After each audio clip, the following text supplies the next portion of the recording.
주님의 기쁨 내기 원하네.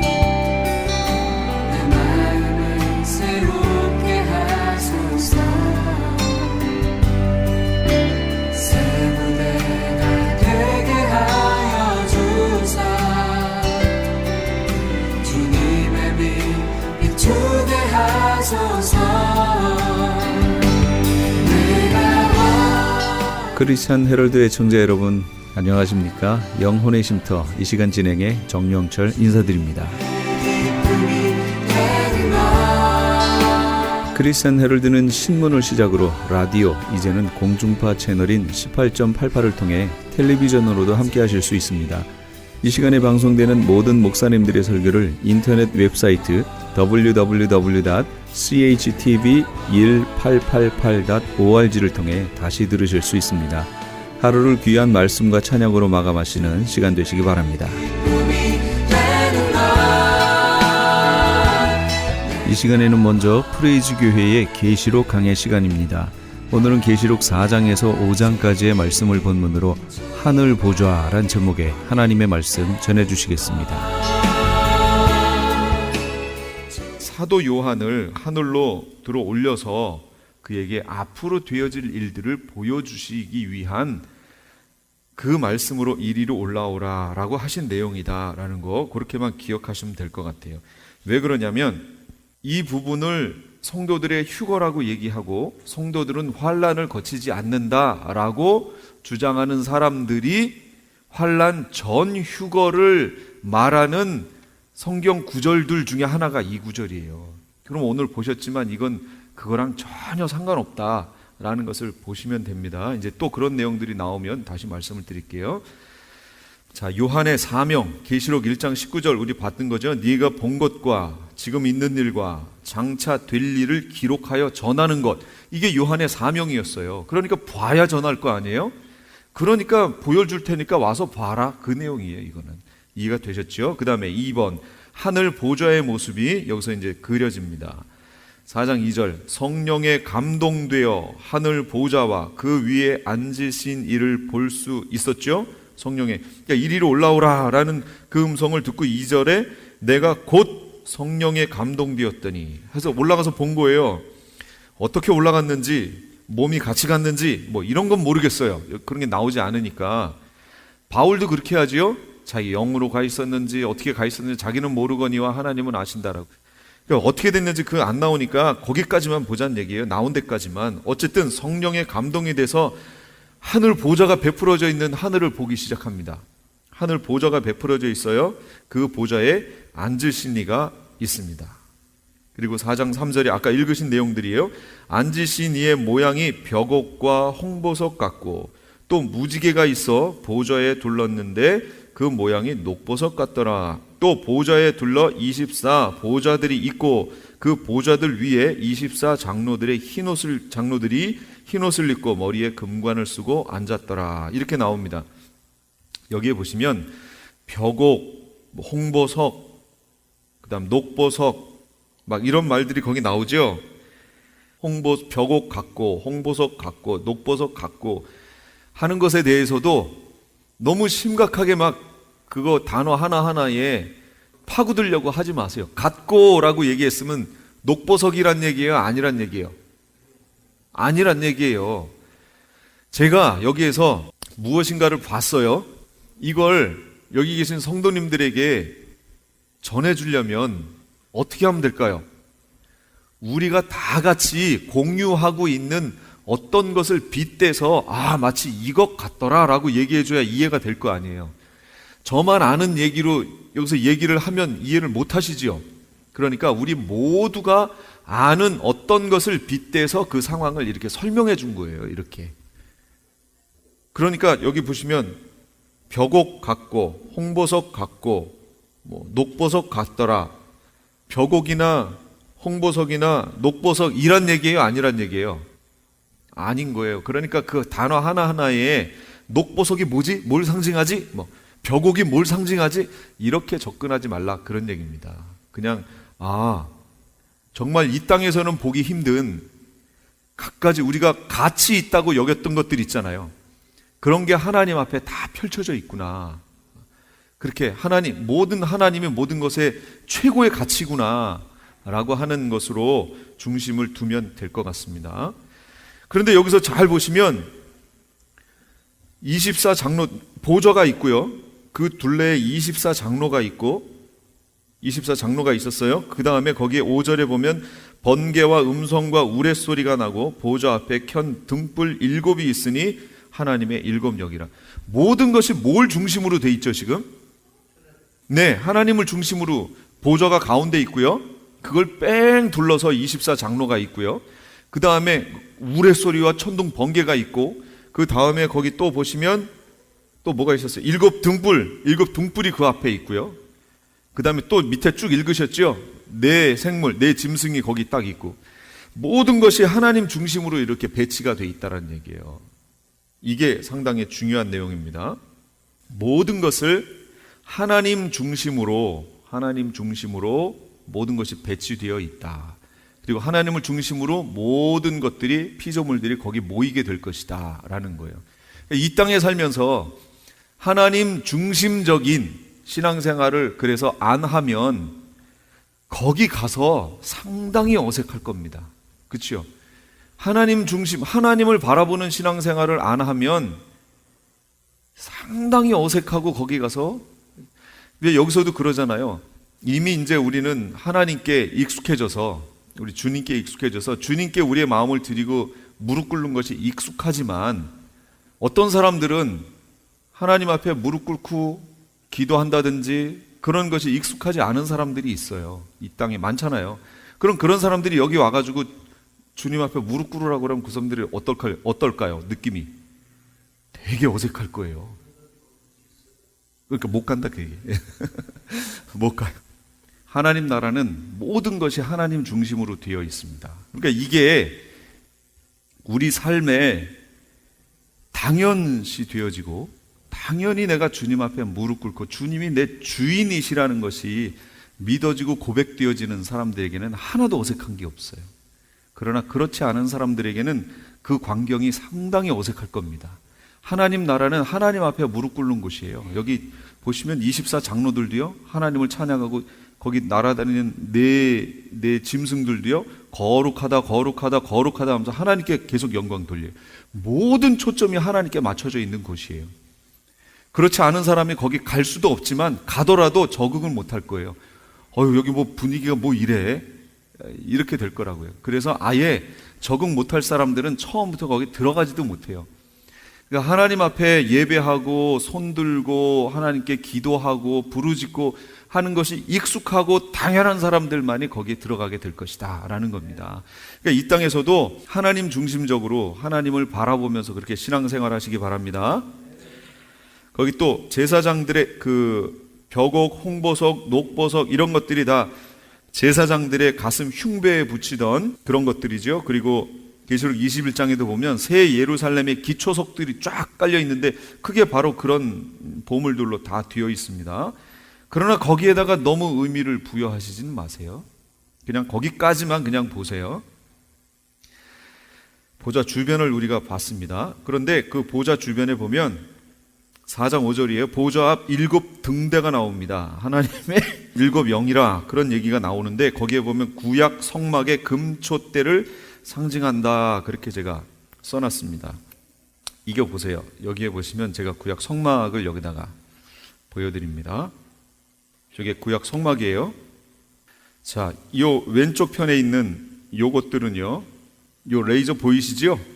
네, 요쪽은 모형을 그려놓은 거고요. 그 다음에 요쪽은 그 안에 있는 것들을 도면화 해놓은 겁니다. 이렇게.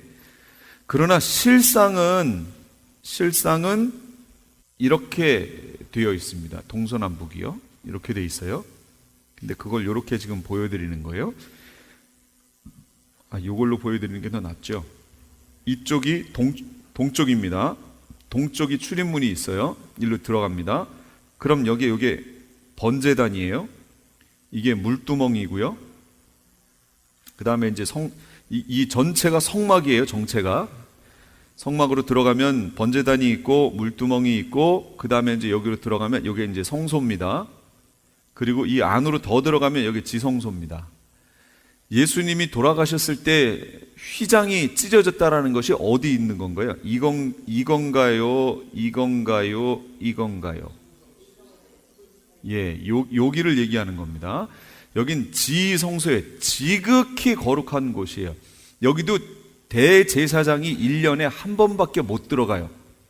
그것도 대제사장이 자기를 위해서 희생제 다 번제를 드려야 되고요. 그 죄가 하나님 앞에 용서받아야 여기 가서 살아나오지요.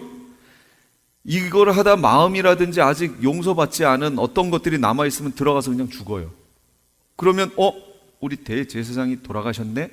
어떻게 해요? 끌어내야죠. 그래서 다른 제사장들이 그 대제사장을 끌어내기 위해서 지성소 안으로 들어가면 어떻게 돼요? 죽어요. 그래서 어떻게 해놨다고요? 예, 발에다가 끈을 묶어놔요. 그리고 방울을 묶어놓습니다. 대제사장이 그 안에서 움직이면 딸랑딸랑 소리가 나면 대제사장이 이를 보고 있구나. 근데 소리가 안 나요. 어떻게 된 거예요? 죽은 거예요. 그럼 들어갈 수 없으니까 밖에서 끈으로 이렇게 끄집어냅니다. 이렇게 돼 있어요. 여긴 지극히 거룩한 곳이에요. 이게. 근데 여기 지성소하고 성소를 봤는데 지성소 말고 성소에 보면 7 금초대가 여기 있습니다. 요게 상징했던 게 지금 오늘 여기 본문에 나와 있는 4장 5절에 보좌 앞에 켠 등불 7이 있으니 이는 하나님의 7 영이라 하는 게 바로 이걸 얘기하는 거예요. 히브리서 8장 5절에 보면 그들이 섬기는 것은 하늘에 있는 것의 모형과 그림자라. 모세가 장막을 지으려 할 때에 지시하심을 얻음과 같으니 이르시되 삼가 모든 것을 산에서 내게 보이던 본을 따라 지으라 하셨느니라. 그랬어요. 이거 하늘에 있는 것의 모형과 그림자예요. 지금 보셨던 그 성막과 성소가 하늘에 있는 것의 모형과 그림자였다라는 겁니다. 이게. 그러니까 하늘이 이렇게 생겼다는 거예요. 지금 그 모습을 여기다가 좀 보여주고 있는 겁니다. 그러니까 그 다음에 있는 6절을 보세요. 보좌 앞에 수정과 같은 유리바다가 있고 보좌 가운데와 보좌 주위에 네 생물이 있는데 앞뒤에 눈들이 가득하더라. 그러면 여기에 수정과 같은 유리바다가 있다고 그랬잖아요. 유리바다가 있어요? 그럼 여기에 바다가 어디 있어요? 여기 있잖아요. 여기 물두멍 있죠. 이게 수정과 같은 유리바다를 상징합니다. 그리고 그 더 문 쪽으로 가면 번제단이 있어요. 번제단은 어디서 확인하실 수 있냐면 계시록 6장 펴보세요. 9절. 5째 인을 떼실 때 어떤 일이 벌어지냐면, 자 읽어볼까요? 시작. 5째 인을 떼실 때에 내가 보니 하나님의 말씀과 그들이 가진 증거로 말미암아 죽임을 당한 영혼들이 제단 아래에 있어. 이 제단이 뭐예요? 또 갑자기 여기 갑자기 제단이 나왔죠. 제단이 여기 있잖아요. 번제단 여기 가 있잖아요. 그러니까 순교자들은 자신의 몸을 뭘로 드린 거예요? 제물로 드려버렸잖아요. 그래서 여기 번제단에 가 있는 거예요. 여기에. 근데 지금 우리가 본 여기에 보면 하나님이 계시고 24장로가 있고 쭉쭉쭉 있는데 앞에 수정과 같은 유리바다가 있어요. 성도들이 있어요? 없어요? 지금 없어요. 성도들이 비어 있어요. 지금 그냥 수정과 같은 유리바다만 펼쳐져 있습니다. 그리고 그 너머에 제단이 있고 거기에 이제 순교자들이 있게 되는 거예요. 순교자들이 가 있는 곳이 달라요. 그래서 일반 이 앞에 죽은 성도들은 어디가 있어요? 예, 낙원에 가 있죠. 낙원에 가 있지만 순교자들은 여기 제단 앞에 가 있는 거예요. 그래서 이게 달라요. 그런데 7장 9절에 한번 보세요. 또 우리가 오늘 본 본문에는 수정과 같은 유리바다가 펼쳐져 있고 아무도 없었는데 7장 9절에 이 일 후에 내가 보니 각 나라와 족속과 백성과 방언에서 아무도 능히 셀 수 없는 큰 무리가 나와 흰옷을 입고 손에 종려가지를 들고 보좌 앞과 어린 양 앞에 서서. 보좌 앞과 어린 양 앞이면 어디예요? 아까 있던 그곳이잖아요. 수정과 같은 유리바다가 펼쳐져 있는 곳이죠. 예, 거기가 우리들이 가 있는 곳이니까 그 펼쳐진 곳에 흰옷 입은 무리가 거기 들어가 있어요. 갑자기 7장에 가니까 4장에는 없었는데 7장에 가니까 흰옷 입은 무리가 거기에 등장합니다. 셀 수 없이 많은 무리가 등장해요. 그랬더니 갑자기 궁금하지 않아요? 이들이 누구예요? 예, 갑자기 뜬금없이 아무 설명이 없다 갑자기 툭 나타났어요. 그러니까 예수님이 이거 얼마나 자세하게 이걸 설명을 우리에게 해주냐고요. 여기에서 사도 요한에게 묻는 형식으로 장로 한 명이 묻지요. 이 흰옷 입은 자들이 누구며 어디서 왔는가? 라고 묻습니다. 그랬더니 이 사도 요한이 뭐라고 얘기하냐면 저는 모릅니다. 당신이 아십니다. 라고 얘기하니까 7장에 보면 내가 말하기를 내 주여 당신이 아시나이다 하니 그가 나에게 이르되 이는 큰 환난에서 나오는 자들인데 어린 양의 피에 그 옷을 씻어 희게 하였느니라. 큰 환난 중에 나온 자들이래요. 아까 제가 환난 전 휴거설을 주장하는 사람들의 봐라 환난 전에 휴거됐지 라고 하는 주장하는 성경 구절이 몇 가지가 있는데 아까 보셨던 4장 1절에 있는 이리로 올라오라가 그 하나고요. 두 번째는 여기 있는 그거예요. 환난 가운데서 나온 환난 중에 나온 자들인데 하는 요 내용이에요. 요거 환난 이렇게 가기 전에 환난에서 나온 자들인데 그래서 그 앞에서 이렇게 나왔다는 거예요. 그래서 휴거됐다는 거예요. 근데 그건 이 성경을 너무 잘못 해석한 거예요. 이건 우리말로 잘못 해석이 됐어요. 제가 그게 잘못됐나 안 됐나를 여기서 보여드릴게요. 계시록 지금 7장 14절 내가 말하기를 내 주여 당신이 아시나이다 하니 그가 나에게 이르되 이는 큰 환난에서 나오는 자들인데 이렇게 나왔어요. 이거 개역 개정판입니다. 제가 여기 있는 걸로 다 보여드릴게요. 개역 한글판입니다. 큰 환난에서 나오는 자들인데 지금 개역 한글은 누가 복음을 전한 후에 만들어진 거냐면 세대주의, 미국의 세대주의, 무디와 같은 이런 부흥운동하던 사람들 있죠. 그 사람들이 세대주의자들이에요. 그래서 그들이 보는 그 신학적인 배경을 바탕으로 해서 한국에 들어와서 번역된 성경이에요. 이렇게 해석이 됐어요. 새 번역은 뭐라고 했나 보세요. 이 사람들은 큰 환난을 겪어낸 사람들인데 벌써 말이 약간 뉘앙스가 다르죠? 겪어냈다는 얘기는 통과했다는 얘기죠? 공동번역 볼까요? 저 사람들은 큰 환난을 겪어낸 사람들입니다. 이렇게 나오죠 벌써? 바른 성경 큰 환난으로부터 나오는 자들인데 애매합니다. 약간 현대인의 성경 큰 고난을 겪었고 벌써 겪은 걸로 나오죠? 쉬운 말 큰 환난을 겪은 사람들로서 쉬운 성경 겪은 자들입니다.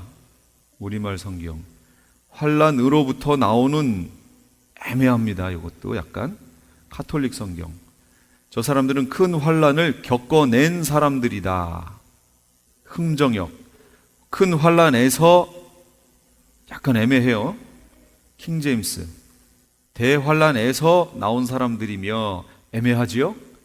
흥정역 같은 경우도요. 제가 보니까 이것도 세대주의적인 신학 바탕을 두고 번역했어요. 이 사람들이 벌써 환난 중간이나 환난 후에 휴거된다는 것에 대해서 이 번역한 사람이 그 사람들이 잘못됐다고 얘기를 주장하는 걸 제가 글을 통해서 봤어요. 그러니까 그걸 잘못 번역했다고 그 사람들이 얘기하더라고요.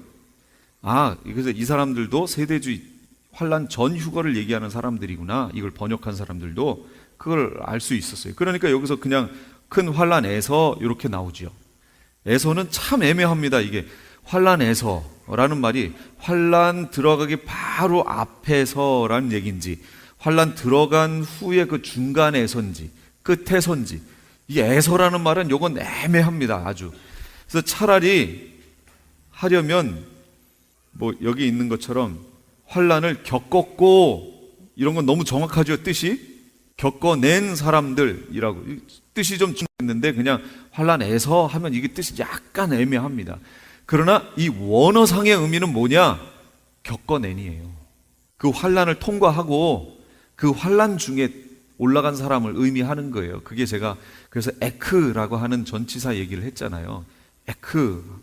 그러니까 여기 있는 사람들은 환난을 겪어서 그 안에서 휴거된 사람들이다 라는 것을 기억하시면 됩니다. 여기 지금 7장에 있는 이 사람들은요. 그러니까 이 7장에 있는 내용은 그 전체를 아우르는 그런 내용이 이제 그쪽 가면 더 자세하게 말씀드릴게요. 그래서 4장에서는 수정과 같은 유리바다에 아무도 없는데 7장에 가보니까 거기에 사람들이 능히 셀 수 없는 무리가 거기에 꽉 차 있어요. 자, 이것이 15장으로 가면 또 말이 더 자세하게 나옵니다. 15장으로 제가 가볼까요? 15장 2절로 가보면, 또 내가 보니 불이 섞인 유리바다 같은 것이 있고 짐승과 그의 우상과 그의 이름의 수를 이기고 벗어난 자들이 유리바다 가에 서서 하나님의 검은 고를 가지고, 여긴 더 정확하게 나와요 이제. 자, 유리바다는 유리바다인데 불이 섞인 유리바다래요. 그러니까 이게 뭐냐면 유리바다가 펼쳐져 있는데 지금 밑에서는 불이 있다는 거예요. 휴거되어 올라간 사람들이, 14장이 휴거거든요. 추수된 장이고 15장은 휴거된 사람들이 위에 가서 지금 보는 장면이에요. 밑에 지금 지구에 불이 붙었어요. 우주에 불이 붙은 거예요, 한마디로. 그 위에 올라가서 구원받은 사람들이 그 광경을 바라보며 지금 찬양하는 모습이에요. 이게 보세요, 거기 너무 정확하죠? 짐승과 그의 우상과 그의 이름의 수를 이기고 벗어난 자들이. 짐승과 우상과 그의 이름의 수가 시행되는 게 언제예요?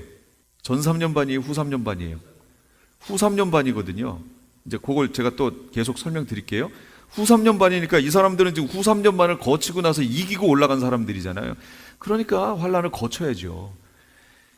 그러니까 인터넷이나 이런 데 보시고 환란 전에 휴거한다는 내용 자꾸 내가 가서 봤다, 누굴 만났다, 막 들었다, 막 이런 얘기에 현혹되시면 안 돼요.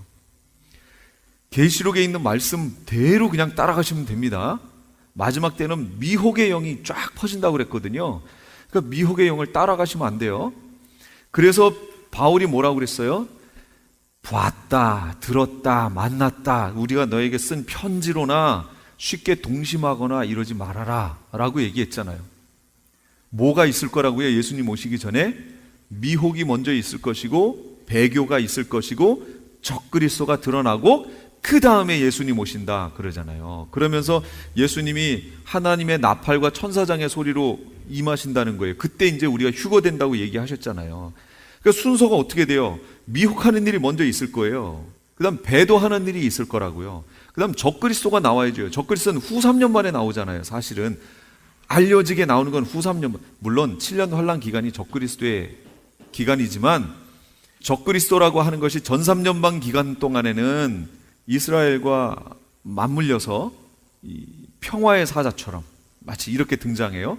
그러나 후 3년 만에 가서 때와 법을 변개코자 할 것이고 자기의 본색을 이때 드러내거든요. 그러니까 후 3년 반 기간을 얘기하는 거예요.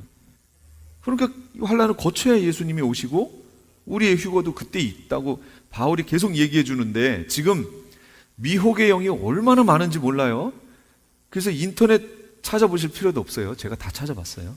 찾아보시지 마세요. 현혹됩니다. 기도하는데 하늘로 올라갔다. 예수님을 만났다.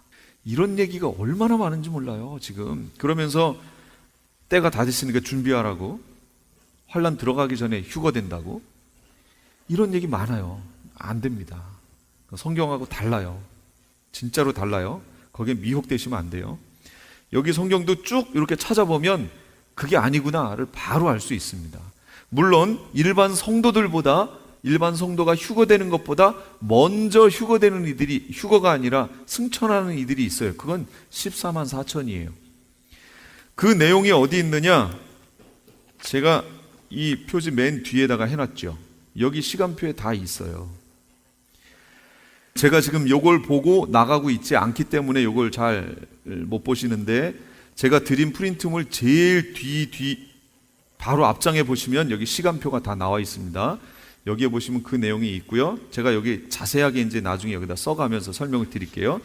그 다음 뒷장에는 또 이런 게 있습니다. 이거는 제가 6장 들어갈 때부터 사용을 할게요. 6장. 이건 뭐냐면 요 밑에 또 사건이 있죠. 사건이 있고 옆엔 장수예요. 그래서 이 장은 무슨 사건을 설명한 건지 거기 체크하시면 돼요. 이렇게 여기 사건 중에서 뭐 후 3년만을 보고 싶다 그럼 위쪽에 체크되어 있는 장을 이렇게 보면 바로 나오겠지요. 그걸 이제 요거는 할 겁니다. 그러니까 요건 그때 가서 하기로 하고요. 그 앞에 시간표에 보시면 다 나와 있습니다. 이렇게 성막, 이게 모형이 하늘의 모형이고요. 그거의 그림자다라는 것을 지금 말씀을 드렸어요. 성막을 공부하면 참 좋습니다. 어떤 분은 이 계시록의 말씀을 성막의 관점에서 쫙 이렇게 풀어서 설명하신 분도 있더라고요. 그래서 또 이렇게 볼 수도 있구나 하는 그런 마음을 또 제가 가졌었는데, 이런 부분을 좀 참고하시면서 계시록을 보십시오. 자, 유리바다 거기까지 봤어요. 그다음 24장로 얘기 4번 볼게요. 4장 4절에 흰옷을 입고 있다라고 그렇게 나와 있죠. 이 24장로가 흰옷을 입고 있습니다. 또 보좌에 둘려 24보좌들이 있고 그 보좌들 위에 24장로들이 흰옷을 입고 머리에 금관을 쓰고 앉아있다, 이렇게 얘기합니다. 이게 개역 개정이 그렇고 개역 한글에서는 여기를 뭐라고 그랬나요? 금 면류관을 쓰고 앉았더라, 이렇게 나왔죠. 여기서 면류관은 두 가지입니다. 하나는 디아데마타라고 하는 뜻의 면류관이 있고, 하나는 스테파노스라는 말이 있습니다. 디아데마타는 왕권, 진짜 왕이에요. 왕적인 권세를 말하는 거고, 오늘 본문에 나와 있는 장로들이 쓰고 있는 그 면류관은 왕권을 상징하는 디아데마타의 면류관이 아니고 스테파노스라고 하는 어떤 일을 행한 후에 그거에 대한 상급으로 받는 면류관을 얘기하는 거예요. 생명의 면류관, 의의 면류관, 이런 거 있죠? 그 면류관을 얘기하는 거예요. 장로들이 지금 그걸 쓰고 있는 거예요. 그러니까 이것으로 짐작해 봤을 때 이 장로들은 누구라고 얘기할 수 있을까요? 이 장로들은 사람이었다가 올라간 사람들일까요? 아니면 하늘에 있는 어떤 천사들일까요? 그렇죠. 사람인데 이들이 누군지 모르겠어요. 그래서 이걸 사람들은 어떻게 해석하냐면 구약의 12지파의 수장, 그 다음 신약의 12사도 합해서 24다. 이렇게, 이게 일반적인 얘기예요. 일반적인 얘기지만 이게 만약에 그렇다면 이 24장로 중에 12사도가 앉아 있을 것이고, 그러면 거기에 누구도 있는 거예요. 사도 요한도 앉아 있는 거죠. 그럼 사도 요한은 지금 올라갔죠. 그래서 무슨 일이 벌어지냐면 동시간대에 자신의 모습을 거기서 보고, 만약 그렇다면 여기서 물어봤던 이 장로가 누굴 것 같아요? 짐작해 보건대 사도 요한이 물어봤을 것 같아. 사도 요한이 자기한테 이 흰옷 입은 자들이 누구며 어디서 왔는가? 라고 사도 요한에게 물어본 것이 아닌가. 그러니까 애매하죠? 동시간대에 같은 장소에 같은 사람이 이렇게 놓일 수 없다. 4차원의 세계가 있지만 이렇게 놓일 수 없다. 뭐 영화에서 막 그렇게 얘기하죠. 서로 만지면 없어진다. 막 뭐 여러 가지 얘기들이 나오는데 여기에 이제 그런 상황이 지금 벌어지는 거예요. 그래서 어떤 사람들은요, 여기 있는 24장로는 사람이 올라간 것이 아니고 하늘에 네 짐승이 있는 것처럼 하나님 보좌 주변에 영적인 어떤 존재 24장로가 있는 것이다, 이렇게 얘기하는 사람들도 있습니다. 그래서 그 사람들은 또 그 나름대로 뭘 얘기를 하겠죠. 그런데 여기 면류관이라는 단어로 봤을 때 천사들에게 스테파노스라고 하는 면류관을 주신 적이 없거든요. 네. 스테파노스는 사람인데 이 땅에서 무슨 일을 하고 하나님 앞에 올라가서 잘했다 하고 칭찬받을 때 받는 것이 스테파노스거든요. 이걸로 봤을 때는 이 사람들은 분명히 사람이었다가 하나님 보좌에 올라간 구원받은 성도의 대표들이다, 이렇게 말하는 것이 일반적입니다. 일반적이에요. 저는 거기까지만 말씀을 드릴게요. 저도 잘 모르겠어요. 그거 뭐 알고 모르는 게 또 중요한 것도 아니니까 그냥 거기까지만 가도록 하죠. 이거에 대해서 다른 데서는 언급이 없으니까 여기까지만 갈게요. 어쨌든 로마서 8장 18절에 생각건대 현재의 고난은 장차 우리에게 나타날 영광과 비교할 수 없다. 지금은 초라하고 고난받지만 장차 받을 영광과 비교할 수 없다라는 거예요. 이 스테파노스라고 하는 면류관이요, 면류관 써요. 그래서 로마서 1장 23절도 썩어지지 아니하는 하나님의 영광을 썩어질 사람과 새와 짐승과 기어다니는 동물 모양의 우상으로 바꾸었느니라. 사람들은 일반적으로 이렇게 하지요. 일반적으로. 그러나 우리는 그렇게 하면 안 되지요. 창조주가 누군지 정확히 알고요, 나중에 우리에게 면류관을 주셨을 때 우리는 그 면류관을 4장 10절에 있는 것처럼 보좌 앞에 던지며 4장 10절에 이렇게 찬양하는 자리로 나아가야 합니다. 4장 10절 24장로들이 보좌에 앉으신 이 앞에 엎드려 세세토록 사시는 이에게 경배하고 자기 면류관을 보좌 앞에 던지며 가로되 우리 주 하나님이여 영광과 존귀와 능력을 받으시는 것이 합당하오니 주께서 만물을 지으신지라 만물이 주의 뜻대로 있었고 또 지으심을 받았나이다 하고 주님을 경배하고 찬양하지요. 자기가 받은 자기 면류관을 보좌 앞에 던지며 가서 봤더니 주님이 우리에게 면류관을 주세요. 이 땅에서 한 거에 대해서 맞게 이제 면류관을 주시겠다고 약속하셨으니까 주셨는데 가서 보니까 그 면류관도 받을 수 있도록 해주신 분이 누구예요? 하나님이시라는 것을 이제 알게 되는 거죠. 정확하게. 그러니까 이 면류관은 이건 내 공로가 아닙니다 하고 주님 앞에 다시 이렇게 드리는 거예요. 이게 원래 우리가 해야 할 일이라는 거죠. 그러니까 모든 영광을 하나님께, 내가 취할 영광이 없어요. 알고 봤더니 내가 한 줄 알았는데 가봤더니 내가 한 게 아닌 거예요. 그래서 영광을 다시 하나님께, 그러니까 무한 영광이 하나님께, 모든 것을 다 하나님께. 그래서 모든 보좌의 중심이 하나님인 거예요. 그분한테 다 영광을 드려야 됩니다. 나는 무익한 종입니다 라고 할 것밖에는 우리에게 없다라는 것을 꼭 기억하세요. 왜 면류관을 보좌 앞에 던지는가? 보좌에 앉은 것은 자기의 공로가 아니기에, 그렇죠? 주신 분도 하나님이시오. 이 겸손이에요. 천국 자체가 너무 영광의 상급이기에 문지기라도 줬사오니 하는 그 마음이에요. 그런데 어떻게 저를 이 자리에 이 면류관을 주십니까? 하고 다시 영광을 주님께 드리는 모습이에요.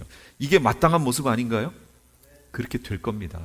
정말로 문지기라도 줬사오니 거기만 가게 해주십시오가 우리 마음인데, 갔는데 문지기가 뭐예요? 이리 오라고 그러고 옆에 앉혀서 막 면류관을 주시니 얼마나 이거 황공무지로서이다 하는 거죠. 그래서 그 면류관을 아닙니다 하고 다시 하나님께 드리고 찬양하는 모습이에요.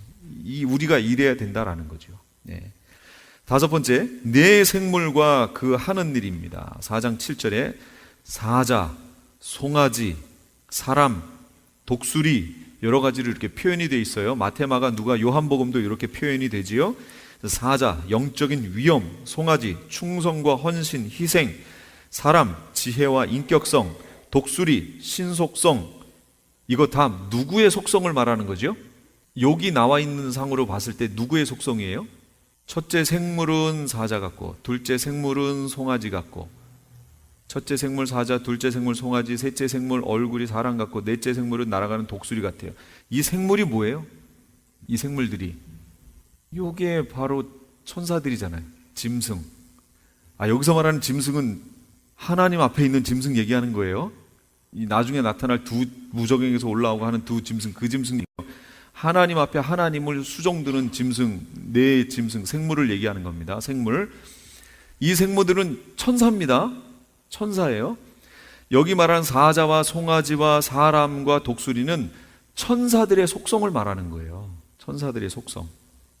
그래서 그 네 생물이 하는 일, 하나님의 시종을 드는 일, 하나님께 쉬지 않고 영광을 돌리는 일, 경배와 예배지요. 하나님의 명령에 따라 심판하는 일을 진행하는 일, 이런 일들을 이 생물이 합니다. 이 천사들이에요. 천사의 한 종류죠, 부류죠. 그래서 천사들도요, 이렇게 인격성과 지혜와 충성과 영적 위엄과 독수리처럼 신속함, 이런 것들이 천사들에게 있습니다. 신속성, 예를 들면 신속성, 이건 우리가 갖고 있지 않아요. 그렇죠? 여기 있다가 갑자기 제가 저 한국으로 뿅 하고 이렇게 못 가죠. 신속하지 않아요. 그러니까 천사들은 가능해요. 그러나 무소부재는 아니에요. 그건 하나님만 갖고 있어요. 하나님은 여기도 계시고 한국에도 계세요. 그러나 만약에 여기 있는 어떤 한 생물, 넷째 생물, 독수리 같은 생물이 여기 있다고 쳐요. 그럼 이 생물은 여기 있는 거지 한국엔 없는 거예요. 대신 신속하게 그걸로 갈 수는 있죠. 우리는 여기 있으면 저기 없어요. 신속하게도 못 가요. 그러니까 이게 급이 다르다, 그 얘기예요.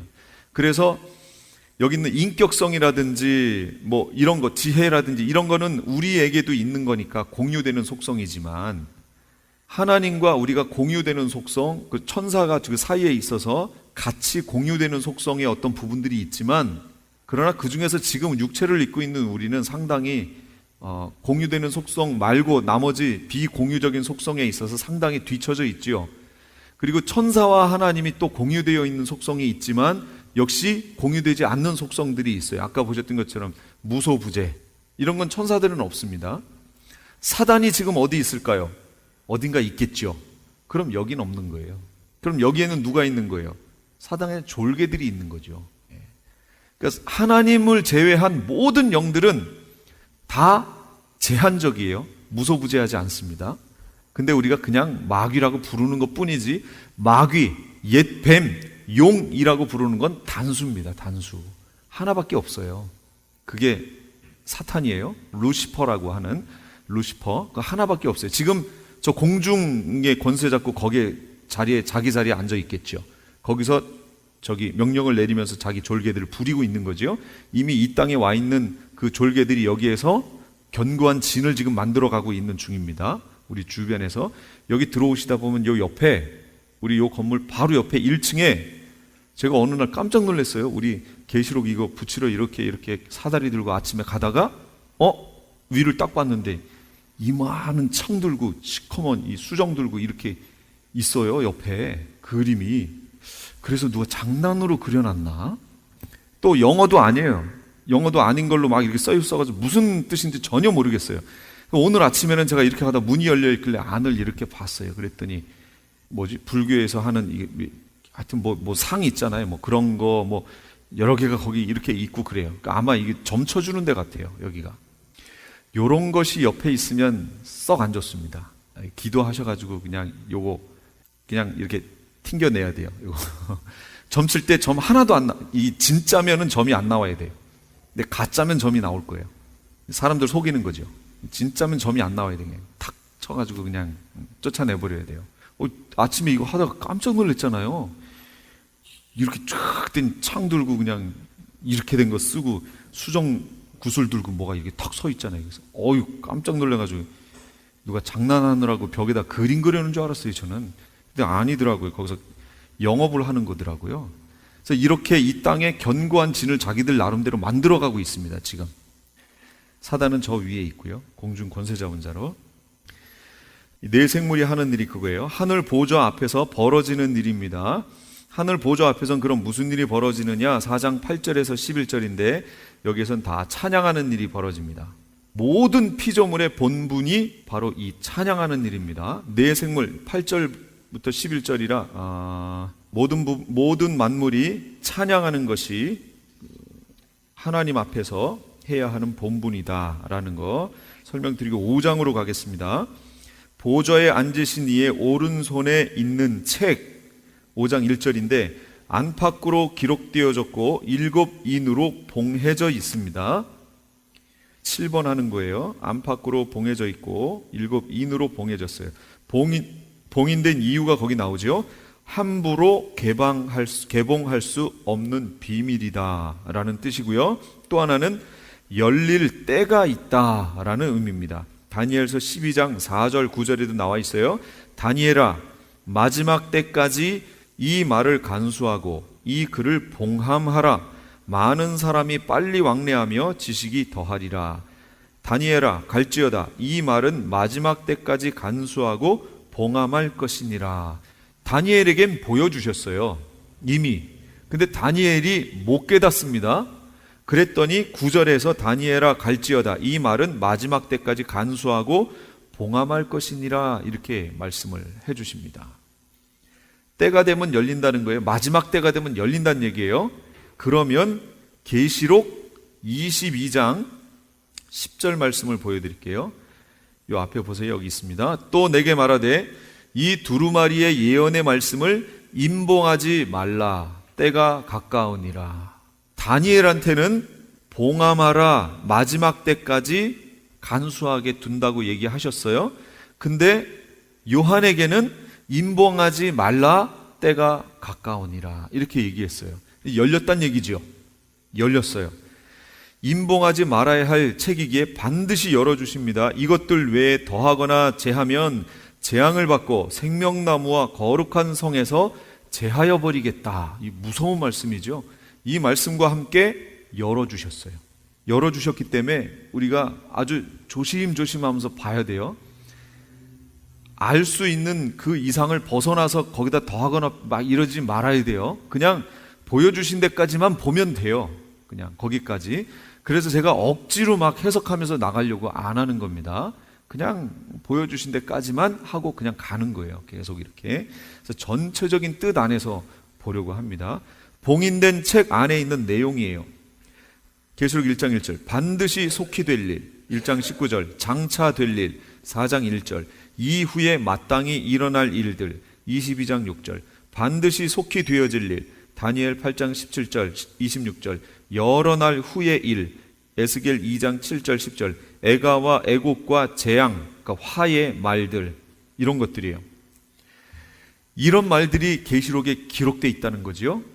그러니까 임봉하지 말고 이미 주님이 열어주셨으니까, 사도 요한을 통해 열어줬으니까 열어진 내용을 보라, 그 얘기입니다. 봐야 돼요. 계시록은 모든 성경의 결론입니다. 계시록의 내용을 모르면 성경의 온전한 해석과 신앙의 삶을 살 수 없습니다. 계시록이 결론이에요. 결론을 안 보면 그 앞에 부분에 대한 성경 해석에 오해가 올 수 있습니다. 로마서라든지 이런 부분에 오해가 옵니다. 제가 이 계시록을 보고 로마서를 다시 보니까 어휴, 내가 잘못 본 부분이 많구나 하는 그런 생각을 합니다. 율법이 우리 육체가 연약함을 통해서 이룰 수 없었던 것을 하나님께서는 하신다. 예수 그리스도를 죄 있는 육체의 모양으로 보내시고 거기에 죄를 정하시고 하시고 그 다음에 하시는 일이 뭔가 보세요. 8장에 있는 내용이에요. 로마서 8장. 율법의 의를 우리에게 이루어지게. 옛날에는 육체가 연약함 때문에 못했잖아요. 그런데 이제는 그 율법의 의, 율법의 요구를 예수 그리스도로 말미암아 이제 우리의 삶 속에서 이루어 가신다고 나오고 있는 거예요. 이걸 옛날에는 어떻게 해석했냐면, 아, 예수님이 그냥 이루어 놓으셔서 끝내버렸구나. 그래서 나는 할 게 없구나. 율법은 필요 없구나 하고 놔버린 말씀으로 썼는데, 그 말씀을 다시 한번 번역을 바꿔가면서 잘 읽어보세요. 그럼 무슨 내용이 되냐면, 옛날에는 육체가 연약해서 이룰 수 없었던 것을 예수 그리스도로 말미암아 이제 이루어 갈 수 있도록 주님이 우리에게 이루어 가신다는 거예요. 예수 그리스도를 통해. 그러니까 율법을 버리는 게 아닙니다. 율법을 버리면 안 돼요. 성경 어디에도 율법을 버리라고 나와 있지 않습니다. 예수 그리스도를 통해 이루어 가는 겁니다. 유일한 중보자 예수 그리스도. 책이 하나님 보좌에 앉으신 분 오른손에 있는데, 두루마리가. 근데 그 책을 펴거나 보거나 할 자가 없는 거예요. 5장에 보면. 또 봄에 힘 있는 천사가 큰 음성으로 외치기를, 누가 이 두루마리를 펴며 그 인을 떼기에 합당하냐 하나, 하늘 위에나 땅 위에나 땅 아래에 능히 그 두루마리를 펴거나 보거나 할 자가 없더라. 이렇게 나옵니다. 그 누구도 없어요. 5장 7절 성부 하나님과 우리 사이에 유일하신 중보자 예수 그리스도. 그래서 유일하신이라는 말이 여기 들어갑니다. 이걸 펴거나 보거나 할 자가 누구예요? 예수 그리스도. 내가 보니 보좌와 네 생물과 장로들 사이에 한 어린 양이 서 있는데 일찍이 죽임을 당한 것 같더라. 그에게 7뿔과 7눈이 있으니 이 눈들은 온 땅에 보내심을 받은 하나님의 7영이더라. 이렇게 나와요. 그러니까 이게 누구예요? 예수 그리스도잖아요. 예수 그리스도만이 우리의 유일한 중보자라고 하는 게 이것 때문에 그렇습니다.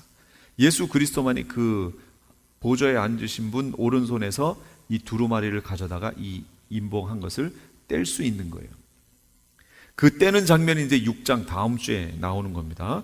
하나님은 한 분이시요 또 하나님과 사람 사이의 중보자도 한 분이시니 곧 사람이신 그리스도 예수라. 이렇게 나옵니다. 그래서 중보 기도라고 하는 말이 사실은 잘못됐습니다. 의미상으로 치면 잘못된 말이에요. 어떤 사람을 위해서 우리가 중보 기도합시다 라고 하는 말은, 우리의 중보자는 누구예요? 예수 그리스도 한 분밖에 없어요. 그래서 우리가 하는 기도는 중보 기도가 아닌 거지요. 원칙대로 얘기하자면 도움 기도, 이렇게 얘기해요. 우리가 그를 돕기 위해서 우리가 도움 기도를 합시다, 이렇게 얘기해야 맞지만, 중보자는 한 분이라고 하는 것을 알고 있는 그것을 배경으로 하고 우리도 예수님과 같이 누구를 위해서 돕는 기도를 하자라는 의미로 이미 알고 있는 것으로 인정하고 중보기도 합시다라고 하는 거예요. 그냥 원래대로 단어대로 쓰면 중보기도 합시다 하면 말이 안 되는 거예요. 원래는 도움기도 합시다 이렇게 하는 것이 더 맞는 말입니다. 그러나 지금 일반 중보기도가 보편화됐으니까 그걸 굳이 바꿔가면서 할 필요는 없을 것 같아요. 이미 의미만 알고 있으면 되니까. 8번 사도 요한이 웁니다. 갑자기 5장 4절에 그 두루마리를 펴거나 보거나 하기에 합당한 자가 보이지 아니하기로 내가 크게 울었더니. 왜 울어요? 두루마리를 펴거나 보거나 하기에 합당한 자가 보이지 않아서 웁니다. 사도 요한이 울어요. 왜 우냐면 그걸 알아야 전할 거 아니에요. 그걸 전하라고 사명을 받았잖아요. 근데 그걸 봐야 전할 거 아니에요. 근데 볼 수가 없으니까 우는 거예요. 이걸 우리에게 적용해 볼 수 있다라는 거죠. 성도가, 목회자가 언제 울까요? 또 성도는 언제 울어야 할까요? 라는 거예요. 이 땅에 필요한 재물이 있는데 그 재물을 못 가져서 울어야 돼요? 이 땅에 자녀가 좋은 대학을 가야 되는데 좋은 대학을 못 갈 것 같아서 울어야 돼요? 막 그런 거예요? 우리 우는 제목이요? 그런 게 돼서는 안 된다 그 얘기입니다. 여기 있는 것처럼요, 예수님이 안 보일 때, 내 인생에 예수님이 없는 것 같아요. 마치 어디로 가야 될지 모르겠어요. 막 그런 상황에서 장차 될 일을 알 수 없을 때, 어디로 인도해야 될지 또는 어디로 가야 될지 소망이 안 보이고 할 때, 주님이 갑자기 내 앞에서 자취를 감추신 것 같을 때, 응답이 없는 것 같을 때, 이때 성도들은 울어야 한다 그 얘기입니다. 주님이 안 보일 때, 주님이 응답하실 줄로 믿습니다. 예, 그때 울어야 돼요. 이 세상 것이 없는 것으로 인해서 울지 말고 너희 천부께서 이 모든 것이 너희에게 있어야 할 줄을 아시느니라 그랬어요. 그러므로 너희는 그의 나라와 그의 의를 구하라. 그리하면 이 모든 것을 더하시리라. 그건 하나님이 아시고 더해 주시는 내용인 거지, 우리가 그 더해 주셔야 되는 내용을 위해 우는 게 아니에요. 하나님의 나라와 의를 위해서 우리가 울고 나가면 필요한 건 하나님이 우리에게 더해 주시는 거예요. 근데 우리는 거꾸로 돼 있죠. 거꾸로 돼 있어요. 더해 주셔야 되는, 하나님이 그냥 더해 주시는 이게 없다고 우리는 울잖아요. 하나님의 나라와 의는 모르겠고 당장 눈앞에 이게 없으니까 이것 때문에 우리가 울게 된다는 거죠. 그래서 팔복에 있는 내용처럼 심령이 가난한 자는 복이 있나니, 애통하는 자는 복이 있나니. 그 사람들이 뭐 때문에 애통해요? 월급이 작아서 애통한 거예요 지금? 그런 거예요? 수중에 돈이 부족해서 애통한 거예요? 그런 거 아니잖아요. 영적인 애통함, 의에 줄이고 목마르기 때문에 그런 애통함이, 그런 간절함이 우리에게 있고, 그런 간절함으로 우리가 울 때 하나님이 그 나머지 것은 더해 주시는 거예요. 아멘. 9번 책을 취하신 어린 양, 하나님과 인간 사이에 유일한 중보자 되신다라는 그런 뜻입니다. 그게 책을 취하신 주님, 이제 책을 열어가십니다. 그 열어가시는 내용이 다음 주부터 이제 나올 겁니다. 모든 피조물의 경배와 찬양, 계시록 5장 9절에서 14절인데요. 그들이 새 노래를 불러 이르되 두루마리를 가지고 그 인봉을 떼기에 합당하시도다. 일찍이 죽음을 당하사 각 족속과 방언과 백성과 나라 가운데서 사람들을 피로 사서 하나님께 드리시고 그들로 우리 하나님 앞에서 나라와 제사장을 삼으셨으니 그들이 땅에서 왕노릇하리로다 하더라 하면서 모든 여기 피조물들이 지금 찬양을 합니다. 또 내가 들으며 보좌와 생물들과 장로들을 둘러선 많은 천사의 음성이 있으니, 여기 이제 천사가 나오죠. 이게 뭐냐면 하나님이 있고요, 거기에 24장로가 있습니다. 그 사이에 4생물이 있었어요. 여기까지는 그 앞에 나왔는데 천사들은 안 나왔었거든요. 근데 그 천사들이 그 뒤에 이렇게 둘러선 거예요. 어마어마한 만만이요 천천인 그 천사들이 그 뒤에 둘러서 있어요. 그래서 그들이 찬양하는 거예요. 죽임을 당하신 어린 양은 능력과 부와 지혜와 힘과 존귀와 영광과 찬송을 받으시기에 합당하도다. 그 많은 천사가 거기서 찬양을 또 합니다. 근데 또 자세히 이렇게 들어보니까 13절에 하늘 위에와 땅 위에와 땅 아래와 바다 위에와 또 그 가운데 모든 피조물이 이르되 보좌에 앉으시니와 어린 양에게 찬송과 존귀와 영광과 권능을 세세토록 돌릴지어다 하니 네 생물이 이르되 아멘 하고 장로들은 엎드려 경배하는 거예요. 하나님께 찬양하는 모습이에요. 근데 여기를 잘 보세요. 네 생물과 24장로도 찬양하고요, 많은 천사들도 찬양하고요, 모든 피조물들이 찬양하는데 누구만 찬양 안 하죠? 찬양 안 하고 있는 무리들이 누구예요? 여기 모든 피조물 속에 다 들어갈 것 같지만 안 들어간 무리들이 있습니다. 그들이 누굴까요? 모든 피조물이면 말 그대로 모든 이어야 되잖아요. 우리도 피조물이죠. 우리도 피조물이에요. 그러니까 여기도 사람도 여기 다 들어가야죠. 그런데 여러분 보세요. 모든 사람이 주님을 이렇게 찬양하나요? 경배하나요? 경배하면 그들이 이렇게 경배할 수 있다는 얘기는 예수님을 주라고 고백한 사람들이 찬양하는 거지, 그렇지 않은 사람들은 이렇게 경배 안 하잖아요. 그러니까 이 온 우주가, 피조물이 이 보좌 앞에 있는, 가까이 있는 24장로와 네 생물과 천사들과 모든 피조물이 다 하나님을 찬양하고 있는데 교만하게 찬양 안 하는 이들이 누구예요? 요거 사람이에요. 사람의 무리만 이 모든 것들이 하나님을 찬양하고 있는데 사람만 교만하게 하나님을 찬양 안 하고 있는 거예요. 찬양 안 하고 있는 무리들이 사람인 거예요. 하나님이 영광 받으시려고 이스라엘 백성들을 끄집어냈더니 이들이 한 일이 뭐예요? 모세가 40일 시내산에 올라갈 때 금송아지 만들어서 금송아지를 놓고, 이게 우리를 애굽에서 인도해낸 여호와 하나님이다. 금송아지를 돌고 있어요. 이런 곳에 계셨던 하나님이 그 광경을 보셨을 때 어떠셨을까요? 마음이 안타깝죠. 안타깝고 노하시겠죠. 그래서 오늘 로마서 1장 18절에서 20절까지 하나님의 진노가 불의로 진리를 막는 사람들의 모든 경건치 않음과 그거에 대해서 나타난다고 그러잖아요. 하나님을 알만한 것이 저희 속에 보여졌는데도 불구하고 하나님을 알 때 하나님으로 영화롭기도 아니하고 감사치도 아니하고 그 생각에 허망하여지고 둔하여져서 하나님께 돌려야 될 영광을 버러지 형상의 우상으로 바꿔버린 거예요. 그러니 이들이 갈 곳이 어디예요? 갈 곳으로 가는 거예요. 모든 피조물이 찬양할 때 유독 하나님을 찬양하지 않는 그 무리들, 이게 사람이에요. 그들에게 주어진 게 뭐예요? 자유의지. 이게 들어가 있으니까 하나님을 찬양을 안 해요. 자기들이 마치 높임을 받은 것처럼. 그래서 아까 처음에 누가 중심이라고 그랬어요? 하나님이 중심이었어요. 그런데 이 땅에서 자기 중심적인 신앙생활을 자기 중심적인 삶을 살고 있는 사람들, 이 사람들이 나중에 갈 곳은 뻔하겠죠. 하나님 중심적인 신앙생활을 살지 않으면, 그런 삶을 살지 않으면 갈 곳은 뻔합니다. 왜냐하면 모든 피조세계가 다 하나님 중심으로 돼 있거든요. 다 하나님 중심으로 연결이 돼 있는데 자기만 반대로 연결돼 있으면 벗어나겠죠. 아까 보셨던 성막을 보세요. 서쪽을 바라보면서 경배를 해요. 이렇게 돼 있습니다. 태양신은 어딜 봐야 돼요? 동쪽을 봐야 돼요. 해 뜨는 곳 동쪽을 봐야 돼요. 그러니까 모든 피조물들이 서쪽을 바라보며 주님을 경배하고 있을 때 어떤 무리들은 반대로 돌아서 이렇게 경배하고 있다는 거죠. 요 무리들은 그대로 어디로 가요? 그대로 모아가지고 이제 불못으로 들어갈 거예요. 요 가르는 작업을 요 계시록의 7년 환란 기간 동안에 주님이 하실 겁니다. 요 기간이에요. 그래서 7년 환란은 반드시 있어야 돼요.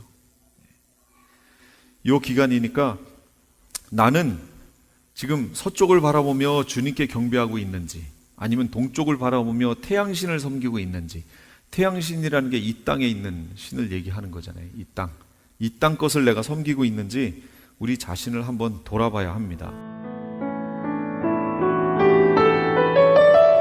지금까지 LA 한인타운에 있는 프레이즈 교회의 요한계시록 강해 시간이었습니다. 프레이즈 교회는 지난 5월 22일부로 요한계시록 1차 강해를 마쳤습니다. 참여해 주신 성도님들께 감사드리며 오는 7월 9일 토요일에 계시록 2차 세미나가 오전 10시부터 오후 4시까지 실시되고 다음 날인 7월 10일 주일 오후 2시부터 요한계시록 2차 강해가 10월 말까지 진행될 예정입니다. 요한계시록 세미나와 강해를 듣기 원하시는 성도님들은 2668 웨스트 피코 블루버드 피코와 캔모어에 있는 프레이즈 교회로 오시거나 전화 213-700-9833 213지역 700-9833번으로 문의하시기 바랍니다. M3를 아십니까? 무슨 병에 걸렸던지 큰 효과를 준다는 신비한 영양제.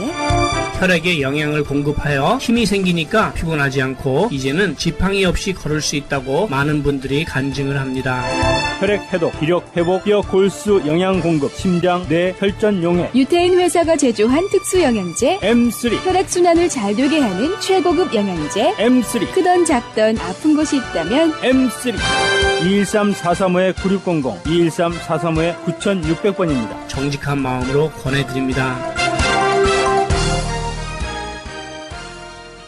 네, 신만의 장석훈입니다. 천정산삼이라고 다 같은 천정산삼이 아닙니다. 신만이 장석훈이 직접 채취해 믿을 수 있는 산삼. 장례삼, 야생산삼과도 비교할 수 없는 신만이 장석훈의 진품 천정산삼. 천하를 얻어도 건강을 잃으면 무슨 소용이 있습니까? 지금 오셔서 신만이 장석훈이 직접 채취해온 산삼을 드시고 온 가족의 건강을 지키십시오. 한남체인 길 건너편 전화 213-388-1234 388-1234 신만이 장석훈의 천정 산삼. 아니 당신 미장원 다녀왔어? 헤어스타일이 확 바뀌었네. 홈쇼핑 월드 차홍 고데기로 마술을 부렸지. 홈쇼핑 월드 차홍 고데기. 차홍 허니앤비 샴푸로 머리 감으면서 차홍 헤어두피 마사지를 쓰면 머릿결이 너무너무 부드러워지고 한 움큼씩 빠지던 머리카락도 눈에 띄게 덜 빠져. 차홍 고데기 너무 좋아. 그럼 그 웨이브 머리도? 당연하죠. 3, 4분이면 이렇게 풍성한 웨이브 머리를 만들 수 있다고요. 너무 이쁘다. 어디서 샀어? 홈쇼핑 월드. 가격 만족, 품질 만족, 행복한 쇼핑. 팔가와 웨스턴 홈쇼핑 월드. 크리스찬 헤럴드 안내입니다. LA 한인타운에 있는 프레이즈 교회에서 다음 달인 7월 9일 토요일에 제2차 요한계시록 세미나를 개최합니다. 계시록 7교회를 시작으로 7년 대환란, 적그리스도는 누구인가, 휴거는 언제 일어나는가, 베리칩은 짐승표인가, 그리고 한 번 구원은 영원한 구원인가 등등 계시록의 핵심 키워드를 중심으로 피터 정 목사의 세미나가 진행됩니다. 세미나 참가비는 교재와 점심 식대비로 10불이며 목사님을 비롯한 사역자들은 참가비가 없습니다. 계시록의 말씀을 배우기 원하는 성도님들은 오는 7월 9일 토요일 오전 10시까지 2668 웨스트 피코 블러버드 LA 한인타운 피코와 캔모어에 있는 프레이즈 교회로 오시거나 전화 213-700-9833 213-700-9833번으로 문의하시기 바랍니다.